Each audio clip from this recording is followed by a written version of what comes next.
Black woman. Beautiful, powerful, resilient female of African descent with skin kissed by the sun. Conversation. A talk, especially an informal one between two or more people in which news and ideas are exchanged. We love being black women. Black women are ambitious. Black women are confident. Black women are diligent. We are tenacious. We walk out of our houses put together. We are many shades and personalities of fabulous. But we as black women don't talk about our dilemmas, current events, and what's going on every day that affects us. So, we created this podcast as a way to laugh together, cry together, and have an open conversation about life as black women. Oh, that's deep. Black Women Conversations.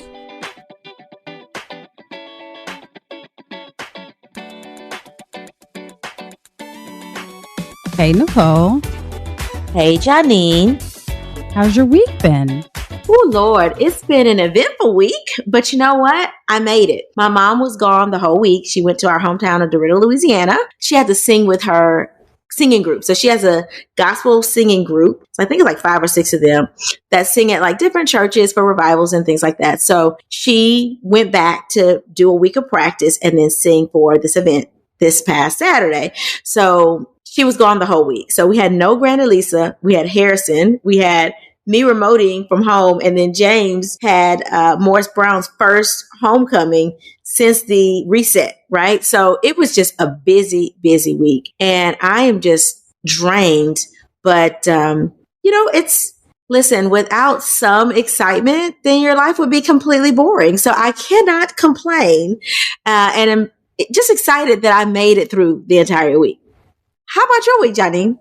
My week was busy, as usual, but we had Truth and Service Classic, so that was super dope. And I found out, I didn't actually get to see her, but I found out that Latoya Wilson, Dr. Latoya Wilson, I should say, who I'm sure that you know, Nicole, she was at Truth and Service Classic with her family. Are you talking about Miss Xavier Latoya Wilson? Yep. Oh my God. It's funny. I just talked to her yesterday. So she's a former Miss Xavier, as I am, and she is on the board of trustees for the Miss Xavier Alumni Group.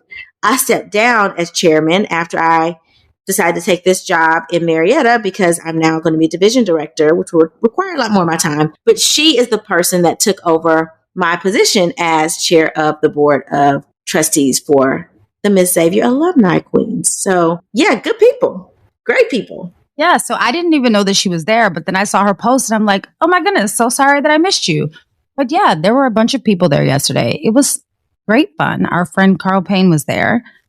So it was a great weekend, but I can honestly say I'm glad that it's over because I walked in the house at about 7 a.m. this morning. So Party over here. Party over here. Girl, I wish I was partying. No, I'm just joking. Like I don't get me wrong. I had great fun. But I'm getting old. I'm tired, Nicole. I am tired. I cannot do this whirlwind of events. I don't even know how to describe it. It's the craziest thing to me. Like I feel like, yeah, I can get some more energy, but then now I just feel beat. Like if I thought that I looked or felt young before, our bodies have a way of reminding us just how old we are. So I'm not saying that I'm old. I'm very grateful, but I do know that I do not have the stamina that I had before because, child, mama is tired. Listen, I know I took a nap in the middle of the day. I went to church, which y'all know we record on Sunday. So I went to church. And after I came back from church, I literally fell asleep on the sofa. Like James came home, I was like, okay, you with the baby? You good? Okay. Woo, let me go to sleep. And I literally took a nap in the middle of the day today and woke up still sleepy because my grandma wanted some money for bingo. But I woke up still sleepy, having to run around to send her some money for bingo. But yeah, I understand being exhausted. Girl, I wish I took a nap in the middle of the day. I think I woke up in the middle of the day. That's kind of where my day was going because I fell asleep the wee hours of the morning and I woke up in the middle of the day and I've been going ever since. But now I just feel like if I close my eyes tonight, anytime I close my eyes, I'm just going to be asleep. So I can't close them too long because if I close my eyes for a good 30 seconds, I'm going to be in dreamland because I'm tired. Well, I wonder how our listeners have been this week. How y'all been? Write us in and tell us what's going on in your day, your week. After y'all tell us about your week, make sure to follow all of our platforms. You should already be following anyway. And make sure to share with your friends. All right, Janine. So what's on our timeline this week? Okay, Nicole. So today we are going to chat about, drumroll please, intimacy. Probably not in the way that you're thinking, though. So we're not going to talk about the joys and the pleasures of intimacy, nor are we going to talk about the benefits of intimacy. Here it is. Today, we're going to chat about the awkward, intimate moments. Now, you're probably wondering what on our timeline could possibly cause me to select this as a topic. Well, let me tell you. So I saw a clip on TikTok, and shout out to Storm Bay, I should say. Shout out to Storm Bay because I got this from Storm Bay's page. And Storm Bay posted a clip from divorce court. Now, Nicole, did you know that Star Jones is now the divorce court judge? Did you know that? No. Is she an attorney? I didn't know that. Yeah, so she's an attorney, but now she's the divorce court judge. I had no idea either. I was like, oh, hey, Star. So this clip actually is of Star Jones' new divorce court, right? So anyway, in this particular clip, there's a couple and they're in the process of getting a divorce. They have not actually gotten a divorce yet. And the wife is listing in court the reasons why she believes that they need to get a divorce. So she gives some of the, more common things like there's intimacy, immaturity issues. There's a lack of romance. And then she gets to something that's a little different than what I expected. Yeah, it's a little off. I don't even know how to take this. But basically she says, well, we both love the Lord. Don't get me wrong. But he brings the Lord into everything. So you probably are thinking, Nicole, why is that not a good thing? No? Like, why wouldn't you want to bring the Lord into your relationship, right? That sounds like at least what I was thinking.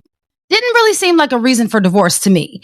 Well, then the husband says he's trying to keep his family together. And he said that they met in church. And that's part of the reason why he thinks that she fell in love with him. So he's like, well, if this is the reason why you fell in love with me in the first place, I don't understand why now it's a reason for us to get a divorce. And he said that he thinks that she's in love with him because, he loves the Lord and, because he's the minister of music and because he's in touch with his emotions too.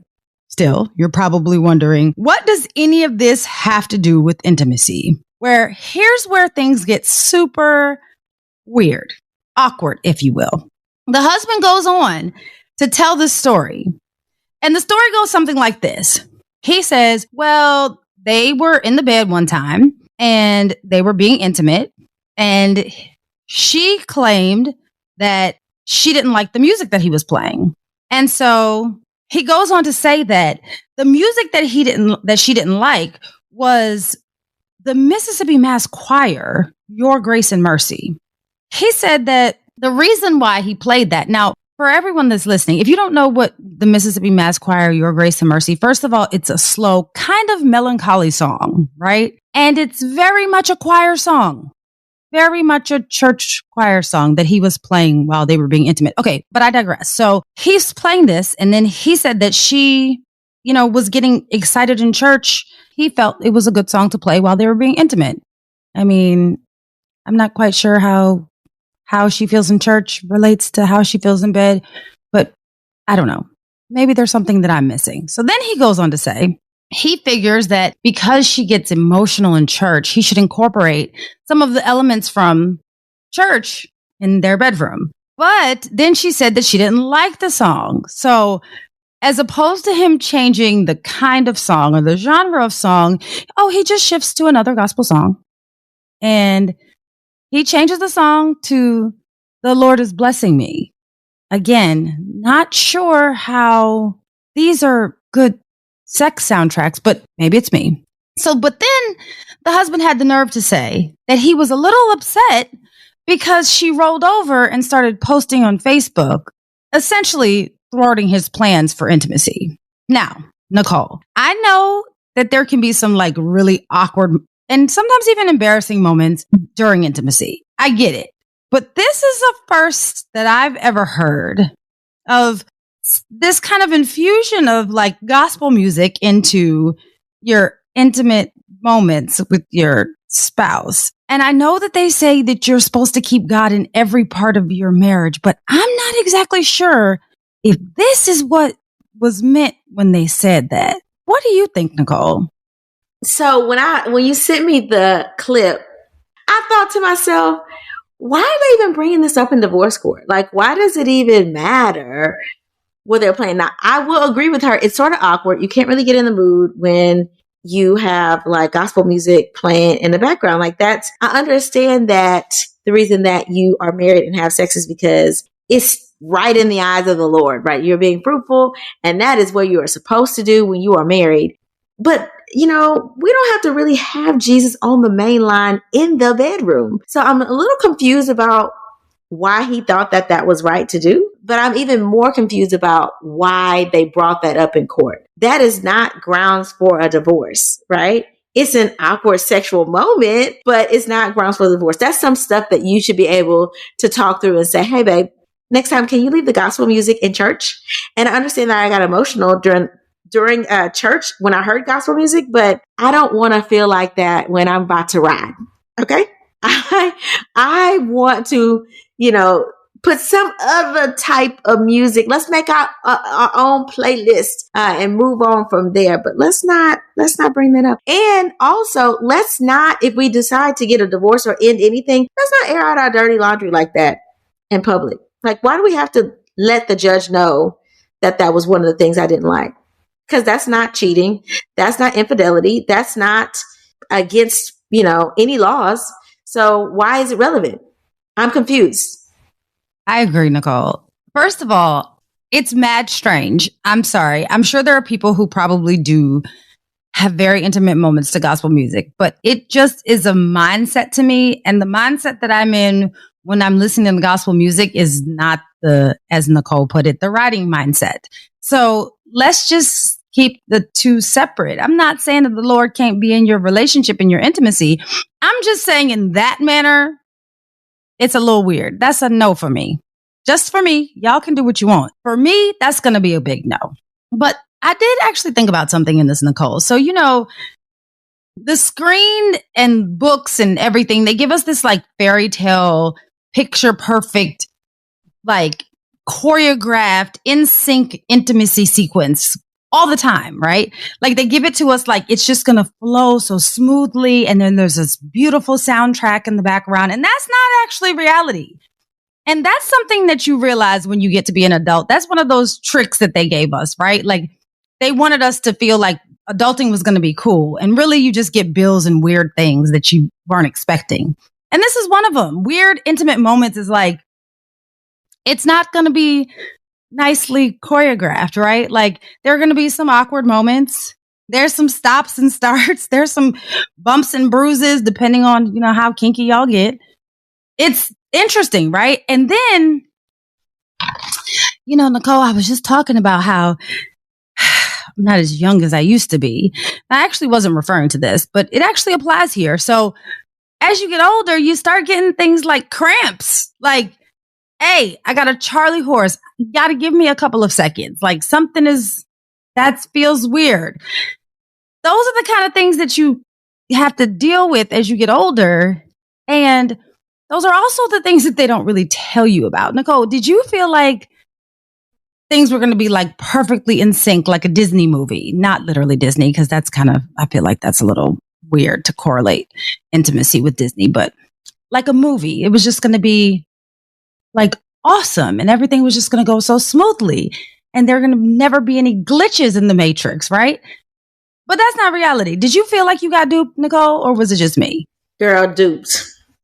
Straight duped. Yeah, that's not reality. In your head, you watch these movies and you're like, this is how it's going to be. And we're going to be in sync and everything's going to be fantastic. And then you realize, wait a minute, my leg don't go that far. Wait, you hurting. Wait, don't do that. But you can't really say don't do that because you're supposed to be in the moment. But yeah, duped. I mean, look, I would love to have a sex soundtrack, but gospel music ain't it. Like, I was expecting like Zayn, Nicole. Like, I was expecting my intimate life to be like a Zayn book, right? Sometimes it's more a little like that scene in Waiting to Exhale where you're just like, I'm just kind of waiting for this to be over. It's life. It doesn't mean that it's bad or good. It just means that it's just life. Like, things happen. We are not perfectly choreographed. I guess that's what I'm saying. But I still don't want gospel music playing as my sex soundtrack. That's weird. Y'all, that's a little strange. But if y'all are into it, write us and tell us why. Because I just can't see it. All right, Janine. So you ready to talk through some of these awkward sexual situations that are sent in by our listeners? Let's do it. Okay, so my letter reads, Nicole and Janine, I know I'm a man and shouldn't complain about sex, but we have feelings too. I've been with my girlfriend for almost 2 years now, and we recently decided to move in together. We have an awesome relationship, so for me, this was the next step before asking her to marry me. Things are pretty good, but I noticed that she never went down on me. Like never. It wasn't really an issue for me because the sex was so good otherwise. I mentioned her giving me oral sex, sort of kind of jokingly, while we were out having drinks at happy hour together. Well, later that night, she decided to actually give me some head. I felt the scraping of her teeth on my man parts. So I politely stopped to try to instruct her otherwise. I could tell this is something she wasn't used to doing, so I wanted to guide her. The next thing I knew, she took out her top teeth and commenced to going back down. It was such an awkward moment. I had no idea she had dentures. I could feel myself going soft, but that didn't last long because I no longer felt the scraping of the teeth. After we were done, she went to the restroom, washed up, and put her teeth back in her mouth. I don't know whether to tell her that her taking her teeth out in the middle of intimate moments is a good idea, or if I should advise her to just start with the teeth out. You are all women. What approach would be the least offensive without ruining the moments in the future? Peter. Okay, Peter, I will be very honest because you can't see me. Peter, I'm sorry. And please know, I'm not laughing at your misfortune. But that letter was funny, Peter. It was funny. And it was funny because it had an unexpected twist. I thought that we were just going to have to give some advice about oral sex. And then you said that she took out her teeth. Peter, what's happening? And no shade to anybody who has dentures or false teeth that they need to remove. You know, life happens. Not that you had denture teeth scraping against. And then not that you said that you went soft and then it didn't last long because you didn't feel the scraping of the teeth. So she must not be bad at what it is that she was doing. But Peter, I don't even know if I can give you sound advice because you caught me off guard talking about the dentures and coming. Peter, I had a whole mental picture going on and I had an answer prepared for you in my head. And then you said she took out her teeth. Peter, Peter, let me say this. Only thing I have to tell you is if you would like to stay with this woman and you would like to enjoy the fruits of her labor, you might have to deal with her taking your teeth out because clearly she's not comfortable servicing you with the teeth in. So as awkward as it may be for you that she has to take these teeth out, you got to weigh what's more important to you. Is it more important for you to get good service? Or is it more important for you to not be feeling a little awkward or to not feel awkward because she has to pop those teeth out? You tell us what you feel more comfortable with, and then there's your answer. Because if you feel more comfortable getting service, then you're going to have to take the awkward moment of her popping out those teeth. But if you want to go back to where you weren't getting any, then, you know, we can keep the teeth nice and pristine. I don't know. What do you think, Nicole? To me, this is a matter of personal preference, right? Because one, my question is, now that you know she has dentures, are you turned off just in general, right? And if you're not turned off by the dentures, then the question is, when she did not have the dentures in, were you turned off? Because it sounded like you went a little limp when she took the dentures out, right? So if you're going to go limp or not be able to mentally get in the mood when she is coming home from dinner and she's like, wait, let me take my dentures out, then you should not ask her to take the dentures out, beforehand, right? You should wait until you are in the mood and then remind her to take them out. Okay. Either that or you may be okay with not having oral sex with her. If she's not going to go down on you, then no big deal. But you have to ask yourself, are you okay with her having the dentures in general?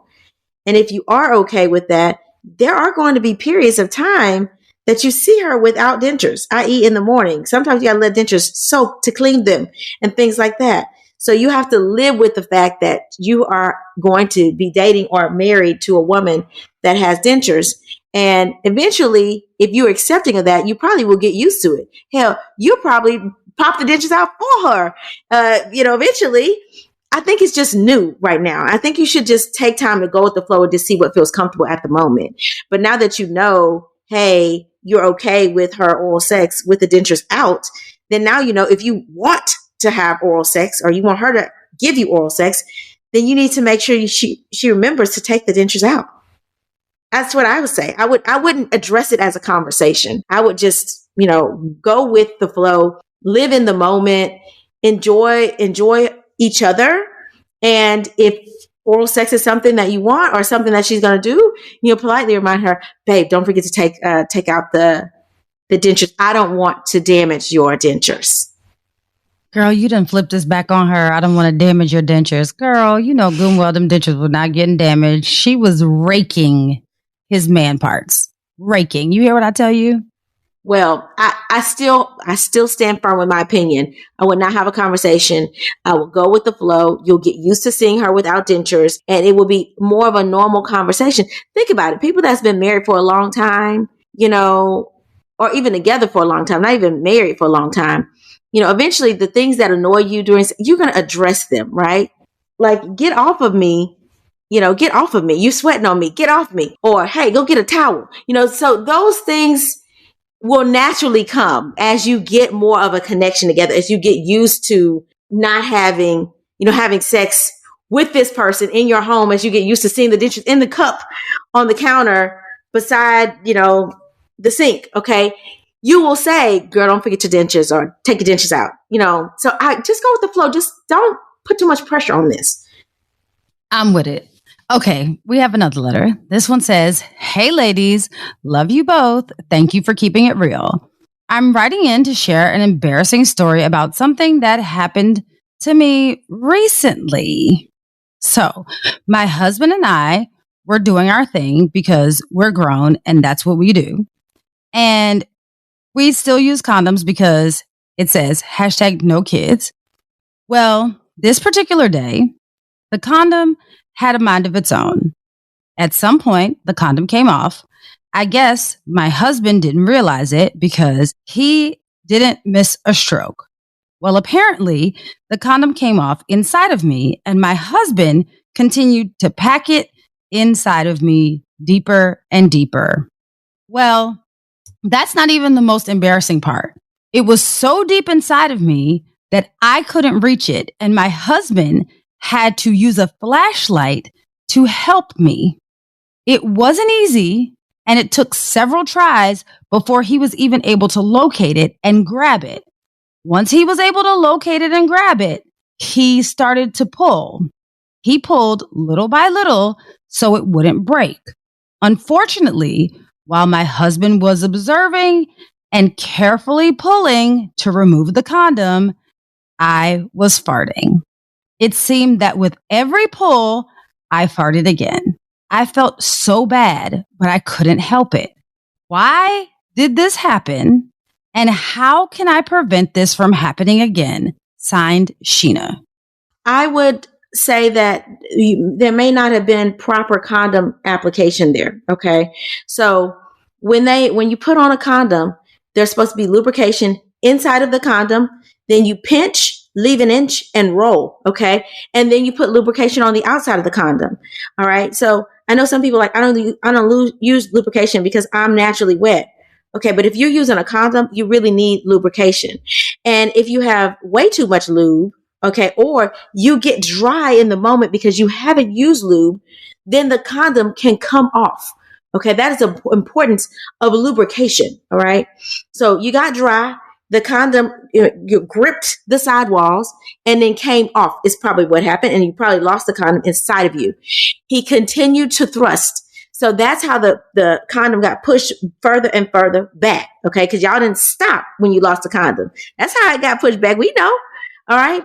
And then when you said it's you, past flatus, as he was pulling the condom out, is it that you heard the sound of flatus, meaning that was your vagina that was sounding like that? Or did you really have passes of gas from the rectum and anus? Okay. So those questions, I don't know, but perhaps you got nervous. Some people get nervous as they're trying to relax. It relaxes your whole pelvic floor, including the muscles of your anus, which can cause you to lose gas. Okay. That's okay. If you're having sex with a man, you should be okay farting from him. Okay. I'm just saying. But again, you're using condoms. So that makes me think you weren't comfortable having sex with him because you had to use a condom. But I ain't gonna even go there. It happens, girl. People pass gas. That is a natural bodily function. Okay. At least you didn't poo on yourself. Let's say that. At least that didn't happen.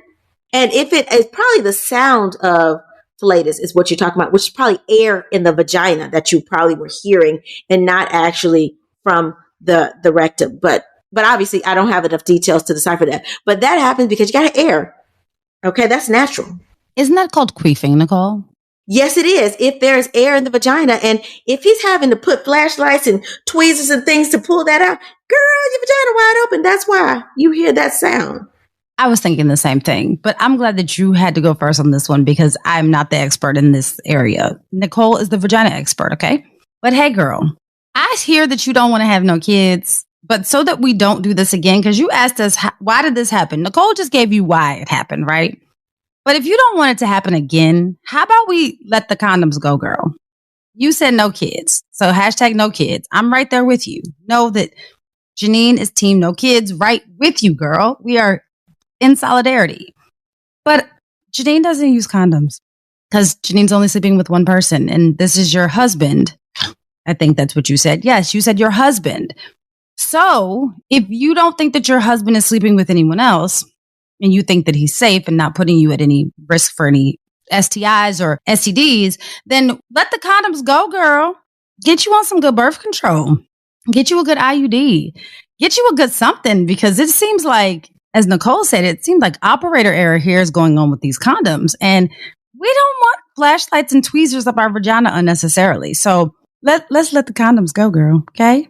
In 2022, we are going to let that go and get us a good IUD or get us a good birth control pill or a patch or something.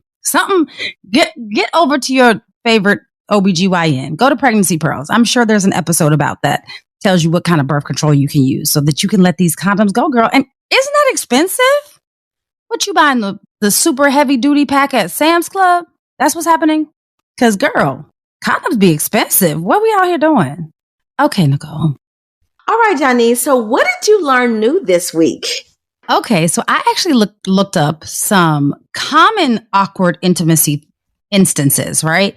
So things that are awkward and they're weird, but they're not uncommon because they happen to the best of us, right? So ladies, the number one thing that happens to us that's very common but yet awkward and embarrassing is that we actually get our period during sex. So we're midway into sex and then voila, Aunt Flo decides to show up. Now, I don't know why that happens, Nicole, but I'm sure you can tell the people. So the number two thing is that you're middle of an intimate moment and you bust out laughing. Now, that's happened to me before, where it's just weird. I don't know where my mind is. I don't know what's going on, but it's funny all of a sudden. And I don't know what's funny. It's like somebody turned on my tickle box and it won't turn off. Then you kind of like abort mission and regroup once you can get yourself together. So number three, there are people who, when participating in oral sex, they actually vomit. I didn't know that. I don't know how I feel about that because I got a kind of reflex that if you vomit, if I vomit, it's just no, vomiting is not cool for me. But it happens to the best of us. So no judgment here. And number 4, something that Nicole just told us about is queefing. That is very, very common. So Sheena, it's common for you to queef during intimate moments. Number 5 is something that Nicole brought up a little bit earlier, and I was actually surprised by this, but peeing and pooping is something that commonly happens during intimacy. Now, God bless you all who have experienced this, but Lord knows you pee or accidentally poop on me, and we're done. Not even just in that moment, we're just done. Okay, number 6, and this is the last one I'm going to say, is cramping or pain. So for all of us who are feeling like we are our age that shows up on our driver's license, know that cramping and pain are very common during intimate moments. What did you learn new this week, Nicole? Similar to you, I looked at a lot of awkward and intimate moments.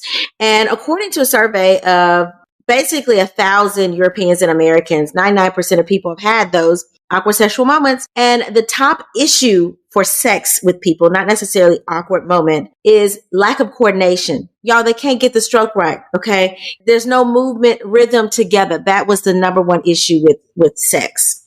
That's what I learned. Y'all, let's get the stroke right. I know we don't have those problems because our rhythm be different than most of the people. But y'all, let's make sure we getting that stroke right because that's the most important thing that we have to get right. We all know how to do what we're doing. Just make sure you're getting the rhythm right. All right, Johnny. So are you ready for the motivational moment? Yes, ma'am. And it says, when having awkward sexual moments, realize that these are still moments of love and intimacy. Don't take the situations too seriously. Laugh with each other, tease each other, and keep loving and try again. Until we meet again. Pray, work, slay. And show off your melanated excellence. Bye.